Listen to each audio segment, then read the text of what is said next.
7 कक्षा 8 का उसके क्वेश्चन आंसर करेंगे अभ्यास के। आप देखिए फर्स्ट क्वेश्चन है आपका, रिक्त स्थानों की शब्दों द्वारा पूर्ति कीजिए। अब पहला क्वेश्चन, रिक्त स्थान भरने हैं बेटा।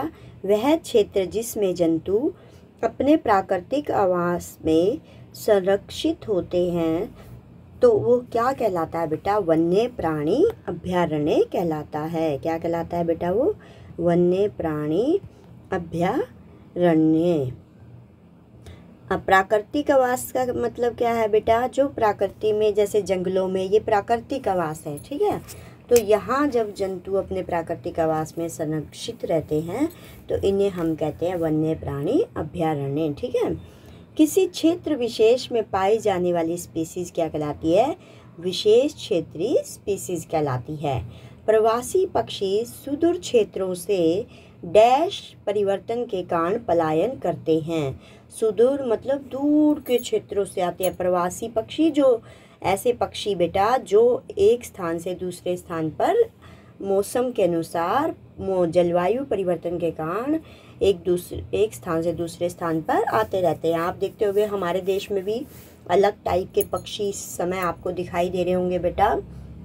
तो पलायन का मतलब होता है एक स्थान से दूसरे स्थान पर जाना, और प्रवासी पक्षी भी वही है, ऐसे पक्षी जो एक स्थान से दूसरे स्थान जाते हैं। सुदूर मतलब बहुत दूर के क्षेत्रों तक निकल जाते हैं। ये आपको पता है बेटा 15,000 किलोमीटर तक की यात्रा तय कर सकते हैं ये पक्षी। और किसके कारण ये पलायन करते हैं? जलवायु परिवर्तन के कारण। तो इनको जहाँ की जलवायु पसंद आती है ये वहीं पे रुक जाते हैं। नेक्स्ट है आपका, निम्नलिखित में अंतर स्पष्ट कीजिए। वन्य प्राणी उद्यान एवं जैव मंडलीय आरक्षित क्षेत्र, इसमें क्या डिफरेंस होता है बेटा? वन्य प्राणी उद्यान और जैव मंडलीय आरक्षित क्षेत्र में ऐसे क्षेत्र जहां वन्य प्राणी जंतु सुरक्षित एवं संरक्षित रहते हैं इन्हें वन्य प्राणी उद्यान या वन्य प्राणी अभयारण्य कहते हैं। तो जहाँ वन्य प्राणी सुरक्षित रहते हैं बेटा, संरक्षित रहते हैं, मतलब उनका हम बचाव कर सकते हैं, उनकी सुरक्षा कर सकते हैं। वह अभयारण्य वह स्थान है जहाँ प्राणियों एवं जंतुओं को मारना या शिकार करना या पकड़ना पूर्णतः निषिद्ध होता है। मतलब वहाँ पे पूरे उनकी मनाही की जाती है कि आपको मारना नहीं है, शिकार नहीं करना है, पकड़ना नहीं है। तो ये पूर्णतः मनाही होती है, मना किया जाता है, निषिद्ध होता है ये। भारत में लगभग 440 वन्य जीव अभयारण्य हैं। अब जैव मंडल आरक्षित क्षेत्र क्या होता है बेटा? वह क्षेत्र जो उस क्षेत्र की जैव विविधता और संस्कृति की रक्षा करने के लिए संरक्षित है। तो जैव विविधता होती है, अलग अलग टाइप के जो जीव पाए जाते हैं, अलग अलग प्रकार के जीव जंतु पेड़ पौधे पाए जाते हैं, और वहाँ की जो संस्कृति होती है उसकी रक्षा करने के लिए संरक्षित है। तो उस क्षेत्र को हम कहते हैं जैव मंडलीय आरक्षित क्षेत्र। आरक्षित क्षेत्र में कई संरक्षित क्षेत्र हैं, जैसे कि अभयारण्य, राष्ट्रीय उद्यान, झीलें, इसमें सब चीज़ें शामिल हैं बेटा। भारत में 15 जैव मंडलीय आरक्षित क्षेत्र हैं। वन्य प्राणी जहाँ सुरक्षित रहते हैं बेटा उसे तो वन्य प्राणी उद्यान कहते हैं, और इस जैव मंडल में सभी चीज़ें सुरक्षित रहती हैं। तो संरक्षित रहती हैं मतलब वहाँ पे संरक्षित का मतलब होता है वहाँ पे उनकी मारना, शिकार करना, पकड़ना उन्हें निषिद्ध होता है। तो इसमें कौन कौन सी चीज़ें शामिल की गई है? अभयारण्य, राष्ट्रीय उद्यान और झीलों को शामिल किया गया है। अब नेक्स्ट है आपका चिड़ियाघर एवं अभयारण्य में अंतर। चिड़ियाघर क्या होता है बेटा? यह एक ऐसा स्थान है जहां जानवर कृत्रिम आवास में रहते हैं, मतलब बनाया गया, ये आदमी के द्वारा बनाया गया। जैसे चिड़ियाघर आपने देखा दिल्ली में बेटा, जू देखा आपने, ऐसे जगह जगह जू होते हैं जो मनुष्य के द्वारा बनाए गए हैं, वहाँ उनके रहने के लिए अनुकूल वातावरण बनाया गया है, वो चिड़ियाघर होता है। और ये अभयारण्य होता है जंगल में बेटा, जहाँ जानवर प्राकृतिक आवास में रहते हैं, वहाँ हमने कुछ नहीं बनाया, वो पहले से जंगल में रहते हैं वहाँ पे, उसको हम अभयारण्य कहते हैं। अब जानवरों को सार्वजनिक दृश्य के लिए संरक्षित किया जाता है। यहाँ पे सब देखने जाते हैं तो सार्वजनिक मतलब सभी लोगों के लिए दृश्य मतलब देखने के लिए संरक्षित किया जाता है। वे छोटे क्षेत्रों में होते हैं। और जानवरों को बहुत बड़े क्षेत्रों में संरक्षित किया जाता है। यह क्षेत्र शिकार, चराई, पेड़ काटने आदि के लिए निषिद्ध है। अब जंगलों में क्या होता है, जंगलों को क्या कर दिया गया बेटा, सुरक्षित कर दिया गया है। वहाँ पे कुछ नियम नीतियाँ लागू की गई हैं, तो वो हमारे बन गए अभयारण्य। क्या बन गया बेटा, अभयारण्य। और यहाँ पर शिकार, चराई, पेड़ काटने से मना किया जाता है। अब संकटापन एवं विलुप्त स्पीसीज में क्या डिफरेंस है बेटा। संकटापन तो जो है जो विलुप्त होने के कगार पर है, मतलब अभी विलुप्त हुए नहीं है, खत्म होने वाले हैं, मतलब इनकी संख्या बहुत कम रह गई है बेटा, और जिन्हें संरक्षित किए जाने की आवश्यकता है उन्हें संकटापन स्पीसीज के रूप में जाना जाता है। और विलुप्त स्पीसीज वे प्रजातियां जो पृथ्वी पर अब मौजूद नहीं है, उन्हें विलुप्त स्पीसीज के रूप में माना जाता है, जैसे डायनासोर। अब बाघ, जंगली भैंस, ये क्या है बेटा, संकटापन स्पीसीज है। मैंने छोटे छोटे 1 मार्क्स के क्वेश्चन आंसर कराए हैं, जिसमें बहुत से एग्जाम्पल दिए हैं, तो आप उस वीडियो को देख सकते हैं बेटा, ज़्यादा क्लियर करने के लिए। नेक्स्ट है आपका वनस्पति जात एवं प्राणी जात में अंतर है। तो वनस्पति जात क्या है बेटा, किसी विशेष क्षेत्र में पाए जाने वाले पेड़ पौधे उस क्षेत्र के वनस्पति जात कहलाते हैं, जैसे साल, सागौन, आम, जामुन, फर्न, अर्जुन वनस्पति जात हैं ये सारे। अब प्राणी जात क्या होता है, किसी विशेष क्षेत्र में पाए जाने वाले जीव जंतु उस क्षेत्र के प्राणी जात। ये पेड़ पौधे होते हैं बेटा, ये जीव जंतु होते हैं, बाकी सारी बात वैसे ही है। अब नाम भी आपने याद रखने हैं, नीला बैल, भौंकने वाले हिरण, चीतल, तेंदुआ, जंगली कुत्ता, भेड़िया, ये क्या है, प्राणी जात है। ठीक है।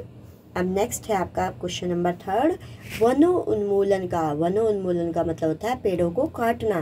तो इनका इस पर निम्न पर क्या प्रभाव पड़ता है, जैसे वन्य प्राणियों पर क्या प्रभाव पड़ेगा बेटा अगर हम पेड़ काटेंगे।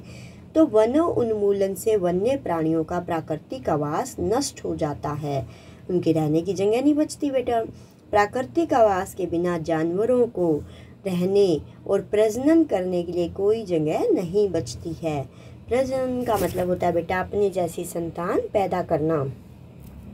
इसके परिणाम स्वरूप कई जानवर विलुप्त होने के कगार पर होते हैं। अब विलुप्त भी हो जाते हैं, ऐसे अगर हमारे पास ज़्यादा उनके रहने के लिए जगह नहीं है और फिर उनके प्रजनन की जगह नहीं बचती है बेटा, तो वो क्या हो जाएंगे, विलुप्त हो जाएंगे। पर्यावरण पर क्या प्रभाव पड़ेगा बेटा वनोन्मूलन का। पर्यावरण पर प्रभाव पड़ेगा, वनोन्मूलन का परिणाम विश्व उष्णन है, मतलब गर्मी, ग्लोबल वार्मिंग। ग्लोबल वार्मिंग ज़्यादा हो जाएगी बेटा अगर हम पेड़ों को काट देंगे, और कार्बन डाइऑक्साइड पौधों द्वारा अवशोषित नहीं हो पाती है और यह वायुमंडल में जमा हो जाती है। इसका हमारे पारितंत्र पर प्रतिकूल प्रभाव पड़ेगा। पारितंत्र आपको बताया गया बेटा छोटे क्वेश्चनों में 1 मार्क्स के, वहाँ जाके आप डिटेल में देख सकते हो, जिसमें सभी चीज़ शामिल होती है, पेड़ पौधे, जीव जंतु, सूक्ष्म जीव, वहाँ की जलवायु परिस्थितियाँ, ठीक है, सब कुछ शामिल होता है, वो पारितंत्र होता है। तो कार्बन डाइऑक्साइड, जैसा कि आप जानते हैं कि पौधे जब प्रकाश संश्लेषण की प्रक्रिया करते हैं तो उसमें कार्बन डाइऑक्साइड ले लेते हैं। जब पेड़ पौधे ही नहीं रहेंगे बेटा तो क्या होगा, ये कार्बन डाइऑक्साइड पौधों द्वारा अवशोषित नहीं हो पाएगी और फिर ये वायुमंडल में जमा हो जाएगी, जो हमारे लिए क्या है, नुकसानदेह है। ठीक है। तो वनोन्मूलन से विश्व उष्णन होगा, मतलब गर्मी बढ़ जाएगी। पेड़ पौधे जो कार्बन डाइऑक्साइड लेते हैं वो नहीं ले पाएंगे, ये वायुमंडल में जमा हो जाएगी, जो हमारे लिए नुकसानदेह है। अब देखो बेटा अगला है आपका कि गाँव पर क्या प्रभाव पड़ेगा। गांव जो होते हैं, ग्रामीण क्षेत्र जो होते हैं बेटा, ग्रामीण क्षेत्र काफ़ी हद तक ईंधन, फल, लकड़ी आदि के लिए वनों पर निर्भर रहते हैं। तो ग्रामीण क्षेत्रों में ईंधन, फल, लकड़ी कहाँ से लेते हैं बेटा, वनों से लेते हैं। तो वनोन्मूलन ने उनके संसाधनों को कम कर दिया है और निर्जन जानवर भी ग्रामीणों के लिए एक खतरा बनते जा रहे हैं। अब जब वन नहीं होंगे तो वो क्या होते हैं बेटा, जो जानवर होते हैं वो गाँव में घुस जाते हैं और ग्रामीणों को नुकसान पहुंचाएंगे, उनको खा भी जाते हैं, ऐसे जानवर भी होते हैं ना बेटा। और फिर ईंधन, फल, लकड़ी ये भी नहीं मिलेगा तो गाँव पर ये इफेक्ट पड़ेगा। अगर वनोन्मूलन कर दिया जाए तो एक तो उन्हें ईंधन, फल, लकड़ी नहीं मिलेगा, एक वहाँ पर क्या हो जाएगा बेटा, वो जो उनके संसाधन है वो कम हो जाएंगे और जो जानवर है वो भी ग्रामीणों के लिए खतरा बन जाएंगे। अब शहर पर क्या इफ़ेक्ट पड़ेगा बेटा? शहर जो है वनोन्मूलन से सीधे प्रभावित नहीं होते हैं, एकदम से तो कोई फ़र्क नहीं पड़ेगा बेटा अगर वन कटेंगे तो। लेकिन जलवायु में परिवर्तन से जलवायु में परिवर्तन आएगा, क्योंकि कार्बन डाइऑक्साइड बढ़ जाएगी, ऑक्सीजन की कमी हो जाएगी। तो परिवर्तन से क्या होगा? बाढ़ और सूखे जैसी आपदाओं का खतरा बढ़ जाता है, जो शहरों को भी प्रभावित करती है। यह विश्व उष्णन की ओर भी ले जाता है। अब ग्लोबल वार्मिंग बढ़ेगी तो बेटा वो शहर में भी इफेक्ट डालेगी, है ना। तो वनोन्मूलन से आप देख रहे हो बेटा कितना नुकसान हो रहा है, इसलिए हमें पेड़ नहीं काटने चाहिए। अगर हमारे मम्मी पापा भी इस काम में शामिल हो तो हमें उन्हें भी मना करना चाहिए कि वनोन्मूलन से देखो पापा, देखो मम्मी, कितना नुकसान होता है ना। अब नेक्स्ट है, पृथ्वी पर क्या प्रभाव पड़ेगा? वनोन्मूलन से उपजाऊ भूमि रेगिस्तान में परिवर्तित हो जाती है। जो उपजाऊ भूमि होती है बेटा, जिस पे हम फसल उगाते हैं, अगर वन कट गए तो उससे वो क्या किस में बदल जाती है? रेगिस्तान में बदल जाती है। बाढ़ और सूखे जैसी प्राकृतिक आपदाएं भी वनोन्मूलन का परिणाम है। और बाढ़ और सूखा आएगा तो वो तो पृथ्वी पे वो भी नुकसान करेगा, है ना बेटा। और उपजाऊ शक्ति कम हो जाएगी भूमि की, रेगिस्तान में बदल जाएगी वो। वनोन्मूलन के कारण पृथ्वी की जलवायु भी परिवर्तित हो जाती है, यानी कि तापमान में वृद्धि भी हो जाती है, फिर बाढ़ और सूखा भी आता है। तो ये सब पृथ्वी को नुकसान होंगे वनोन्मूलन से। नेक्स्ट है अगली पीढ़ी। अगली पीढ़ी होती है बेटा जो हमारी संतान होती है, उसे हम अगली पीढ़ी कहते हैं। अब जो अगली पीढ़ी है उसको क्या नुकसान होगा बेटा? वनोन्मूलन ने हमारी जलवायु को अत्यंत प्रभावित किया है। जलवायु होती है बेटा मौसम को मिलाकर, अब 25 सालों के मौसम से जो बनता है उसका जो औसत होता है उसको हम जलवायु कहते हैं। उसमें जैसे सूखा, बाढ़, मौसम, टेम्परेचर, ये सब चीज़ें आती हैं। वनों की कटाई के कारण कई प्रजातियां विलुप्त होने के कगार पर हैं। कुछ प्रजातियां पहले से ही विलुप्त हैं, जैसे डायनासोर पहले से ही विलुप्त है। और कुछ जानवर है जो बहुत कम रह गए हैं, अगर वन कटते जाएंगे तो वो भी नहीं बचेंगे। तो अगली पीढ़ी कई सुंदर और आकर्षक प्राणी जात और वनस्पति जात को देखने में सक्षम नहीं होंगे, तो उन जानवरों को तो नहीं देख पाएंगे। उन्हें विश्व उष्णन के प्रभावों का शिकार होना पड़ सकता है। और ज़्यादा गर्मी पड़ जाएगी तो बेटा अगली पीढ़ी को क्या होगा? बहुत नुकसान होगा। और उनके पास कोई ईंधन और कागज आदि भी नहीं होगा। तो ईंधन किससे मिलता है बेटा? हमें लकड़ी से मिलता है, वनों से मिलता है। लकड़ी किससे मिलती है? वनों से मिलती है। कागज किससे मिलता है? पेड़ों से मिलता है। तो ये भी नहीं मिलेगा उन्हें, है ना। नेक्स्ट है आपका क्वेश्चन नंबर 4। क्या होगा यदि हम वृक्षों की कटाई करते रहे या किसी जंतु का आवास बाधित हो, मिट्टी की ऊपरी परत अनावृत हो जाए, मतलब उसकी उपजाऊ शक्ति कम हो जाए, हट जाए मिट्टी की ऊपरी परत, तो क्या होगा इससे? अगर हम वृक्षों की कटाई करते रहेंगे तो क्या होगा बेटा?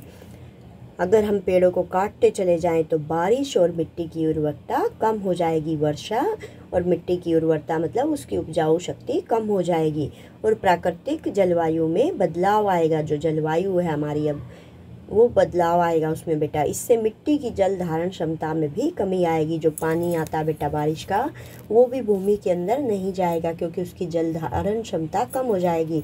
अब उर्वरता कम कैसे होती है बेटा? जैसे हम पेड़ काटेंगे तो पेड़ क्या होते हैं? पेड़ों की जो जड़ें होती है वो मिट्टी को अपने में जकड़े रखती है। अगर पेड़ ही नहीं होंगे तो मिट्टी क्या हो जाएगी? वहाँ से जकड़ी नहीं रहेगी, मिट्टी बह जाएगी, थोड़ी सी हवा चलेगी उसमें उड़ जाएगी। तो इससे मिट्टी की जल धारण क्षमता में कमी आएगी, जिसके परिणाम स्वरूप बाढ़ आने की संभावनाएं भी बढ़ जाएगी। अब जल जमीन के अंदर नहीं जाएगा तो बेटा वो अगर ज़मीन पर ऊपर ही रहा तो उससे क्या हो जाएगा? बाढ़ आ जाती है ना। ज़्यादा पानी इकट्ठा हो जाता है, घरों में घुस जाएगा, वो क्या कहलाती है? बाढ़ आ गई भाई, बाढ़ आ गई, है ना। अब पानी नीचे नहीं जाएगा तो ऊपर ऊपर इकट्ठा होता जाएगा। इससे पशु जीवन भी प्रभावित होगा। तो आप देख रहे हो बेटा वनों को काटने का, वृक्षों को काटने का कितना नुकसान है। तो आप ऐसा कभी नहीं करोगे ना बेटा। अब नेक्स्ट है आपका, किसी जंतु का आवास बाधित हो। तो जंतु का आवास बाधित होगा, जंतु का जीवित रहना मुश्किल हो जाएगा क्योंकि उनका प्राकृतिक आवास बाधित होगा। उनके पास रहने और प्रजनन के लिए कोई जगह नहीं होगी। परिणाम स्वरूप वे जीवित नहीं रह पाएंगे और भोजन की कमी के कारण जंतु पास के गांवों में भटकने लगेंगे और घरेलू पशुओं को अपना शिकार बनाएंगे। तो पशुओं को भी खा जाएंगे, आदमियों को भी खा जाएंगे बेटा, जब जंगली जंतुओं को रहने की जगह नहीं मिलेगी। और प्रजनन मतलब अपने जैसी संतान उत्पन्न करना। जब ऐसी जगह नहीं मिलेगी बेटा तो वो क्या होगा, गांव में आने लगेंगे, गांव में वहाँ के पशु पक्षियों को खा जाएंगे, मनुष्यों को खा जाएंगे, है ना। अब यदि किसी जंतु का आवास बाधित होगा तो क्या होगा बेटा, मिट्टी की, तीसरा ये हो गया अभी हमारा। अब तीसरा करेंगे, मिट्टी की ऊपरी परत अनावृत हो जाए तो कैसे होगी बेटा। यदि मिट्टी की ऊपरी परत अनावृत हो जाएगी मतलब धूल से, जैसे थोड़ी सी आंधी आ गई उससे उड़ जाएगी। अगर पेड़ नहीं होंगे तो मिट्टी को जकड़े नहीं रखेंगे तो वो उड़ जाएगी, है ना बेटा। और पानी आएगा तो बह जाएगी। इस तरह से मिट्टी की ऊपरी परत अनावृत हो जाएगी और वह जल से धुल जाएगी। जल से धुल जाएगी मतलब जल से के साथ बह जाएगी। ऊपरी परत के हटने से उपजाऊ भूमि धीरे धीरे रेगिस्तान में परिवर्तित हो जाएगी, तो उसकी जो उपजाऊ शक्ति होती है वो कम होती जाएगी बेटा। इसके अलावा जल के साथ बहकर गई मिट्टी नदी के तल में जमा हो जाएगी और ये नदी में जाके जमा हो जाएगी, जिसके परिणाम स्वरूप नदियों की गहराई भी कम हो जाएगी, जिससे बाढ़ की संभावनाएं कई गुना बढ़ जाएगी। अब नदियों में मिट्टी जमा हो जाएगी तो पानी नीचे नहीं जाएगा बेटा, पानी नीचे नहीं जाएगा तो बाढ़ आ जाएगी, क्योंकि पानी ऊपर आ जाएगा नदियों में, नहरों में, तो वो क्या आ जाती है, उससे बाढ़ आ जाती है। वो बह के कहाँ आ जाता है, शहरों में, गाँव में घुस जाएगा, है ना। अब नेक्स्ट क्वेश्चन है आपका, क्वेश्चन नंबर 5 है, संक्षेप में उत्तर दीजिए, मतलब छोटा सा आंसर देना है आपको। हमें जैव विविधता का संरक्षण क्यों करना चाहिए। जो विभिन्न प्रकार के जीव हैं, पेड़ पौधे हैं बेटा, उनका संरक्षण हमें क्यों करना चाहिए। यह सभी जीवों और पर्यावरण के लिए बहुत महत्वपूर्ण है। हमें इसे विलुप्त होने से बचाने के लिए जैव विविधता का संरक्षण करना चाहिए। तो जैव विविधता का संरक्षण करना किस लिए चाहिए बेटा, जीवों और पर्यावरण को, वे जो जीव होते हैं हमारे यहाँ पर भूमि पर, उन्हें विलुप्त होने से बचाने के लिए हमें जैव विविधता का संरक्षण करना चाहिए और ये हमारे पर्यावरण के लिए भी महत्वपूर्ण होते हैं। संरक्षित वन भी वन्य जंतुओं के लिए पूर्ण रूप से सुरक्षित नहीं है। क्यों? जो वन है हमारे बेटा वो भी वन्य जंतुओं के लिए पूर्ण रूप से सुरक्षित क्यों नहीं है, सुरक्षित क्यों नहीं है। संरक्षित वन भी वन्य जंतुओं के लिए पूर्ण रूप से सुरक्षित नहीं है क्योंकि शिकारी जो होते हैं बेटा, इन क्षेत्रों में पहुंचकर वन्य जंतुओं का शिकार करते हैं, अवैध अतिक्रमण करते हैं और शिकार के खिलाफ सख्त नियम बनाने की ज़रूरत है। अवैध अतिक्रमण होता है बेटा, वहाँ से पेड़ों को हटा के उस पर निर्माण कर देना, मकान बना लेना, तो वो होता है अवैध अतिक्रमण, कि वनों को काटे जा रहे हैं और वहाँ पर रहने की जगह बनती जा रही है, तो इसको हम कहते हैं अवैध अतिक्रमण। तो संरक्षित वन है लेकिन वहाँ पे शिकारी पहुँच जाते हैं, वन्य जंतु का शिकार करते हैं, तो इसके लिए हमें अवैध अतिक्रमण, वहाँ पे वनों को काट के रहने लग जाते हैं, तो इसलिए इसके खिलाफ सख्त नियम बनाने की ज़रूरत है। अब थर्ड है आपका बेटा, कुछ आदिवासी वन जंगल पर निर्भर करते हैं। कैसे? कुछ आदिवासी जो कहाँ रहते हैं बेटा, वनों में ही रहते हैं, वो अपने भोजन, ईंधन, लकड़ी, आश्रय सब के लिए जंगलों पर निर्भर है, तो वे वनों में, जंगलों में रहते हैं, उन पर निर्भर रहते हैं। किस तरह निर्भर रहते हैं बेटा, ये पूछा।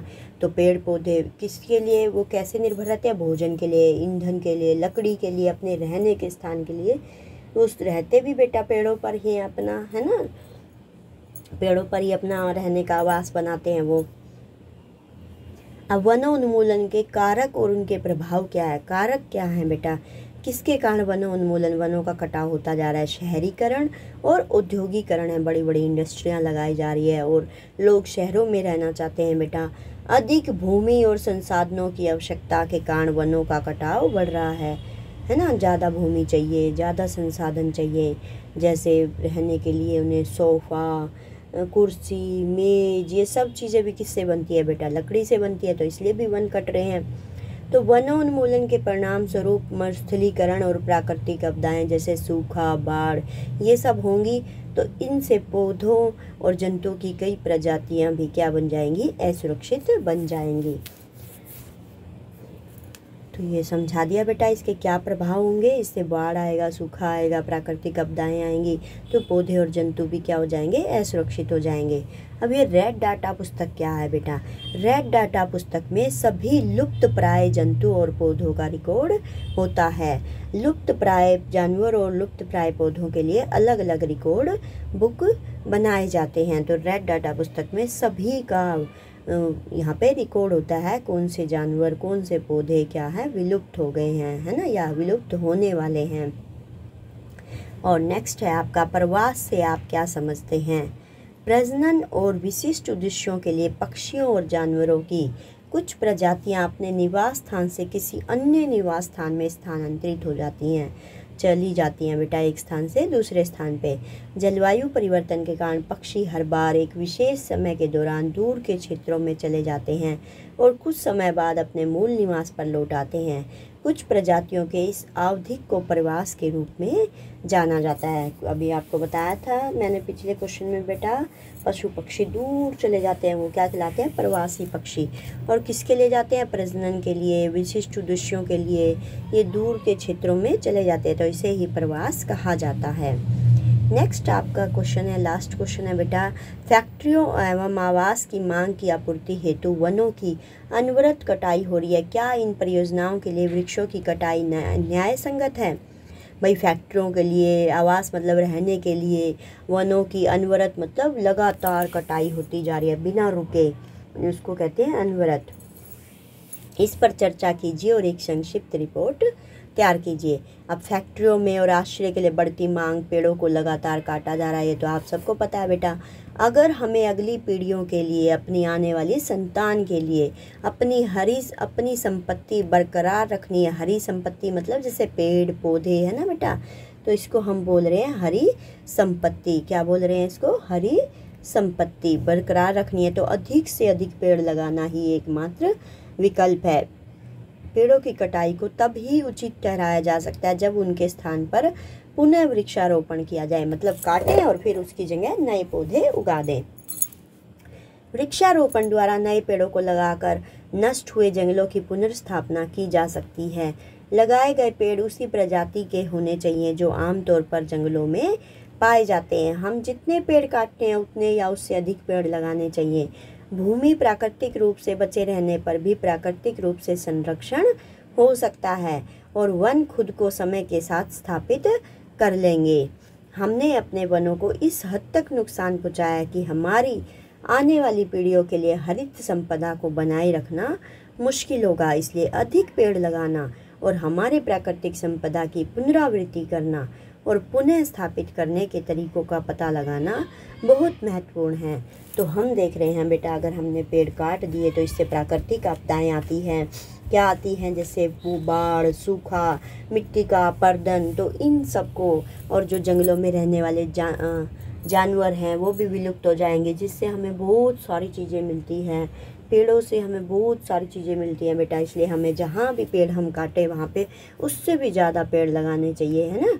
और प्राकृतिक संपदा की हमें पुनरावृत्ति करनी चाहिए, पुनः स्थापित करने के तरीकों का भी पता लगाना चाहिए। इस तरह से हम क्या कर सकते हैं, अपने पर्यावरण को सुरक्षित रख सकते हैं, अपने जानवरों को सुरक्षित रख सकते हैं, अपने वनों को सुरक्षित रख सकते हैं। ओके बेटा, बाय बाय। नेक्स्ट वीडियो में फिर से मिलेगी सुरेश मैम। बाय बाय बेटा, हंसते रहिए, मुस्कुराते रहिए, पापा मम्मी का कहना मानते रहिए। बाय बेटा।